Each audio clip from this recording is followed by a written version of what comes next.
বাৎসরিক পূজা অনুষ্ঠানে সবাই ইব্রাহিমকে ধরছে, ইব্রাহিম চল আমরা পূজা দিতে যাব। সাইয়েদনা ইব্রাহিম ফানাযারা নাযরাতান ফিন নুজুম, তাকালেন আকাশে, বললেন ইন্নী সাকিম, আমি যেতে পারবো না, আমি অসুস্থ। আসলে সুস্থ ছিলেন। তো অসুস্থ বললেন কেন? সাইয়েদনা ইব্রাহিম মানসিকভাবে প্রচন্ড বিপর্যস্ত ছিলেন, অসুস্থ ছিলেন। এর কারণ গোটা উম্মাত মূর্তির পূজা করে, এই দৃশ্য দেখে কোন নবী মানসিকভাবে সুস্থ থাকতে পারে? উনি বললেন আমি অসুস্থ, তোমরা যাও। সবাই বলল ঠিক আছে আমরা যাই। ইব্রাহিম তুই আমাদের ঘরের মূর্তিগুলারে পাহারা দে।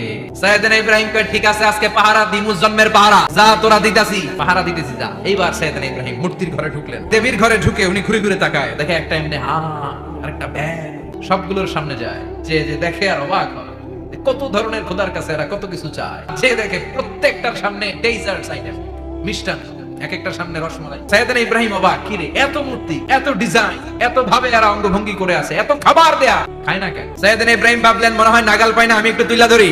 উনি রসমালাইয়ের বাটিটা নিয়ে যেটা হা করে আছে ওইটার সামনে যায়, কয় খা। ফাকালা আলা তাকুলুন, খাবি না? উনি ভাবলেন ওরা হয়তো খেতে পারে না, নাগাল পাচ্ছে না, কিংবা আমারে দেখে লজ্জা পাচ্ছে।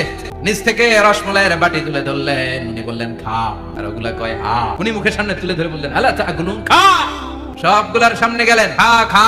কেউ খায় না।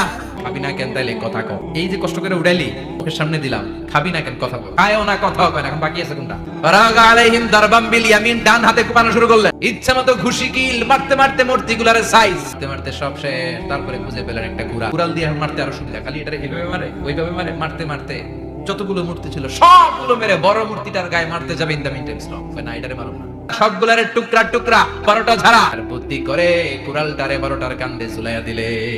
বড় পূজার শেষ, পূজার দিনক্ষণ শেষ। বিকেল বেলা পূজা মণ্ডপ থেকে সব এসে দেখে সর্বনাশ। পাহারাদার ইব্রাহিম কই? ইব্রাহিম সর্বনাশ কে কইছে? তুই কইছত নি? আমি করি নাই। ওই দেখ কুড়ালটা কার কান্দে, 12টার কান্দে, ওইটারে জিগা। সবাইকে খাইছে।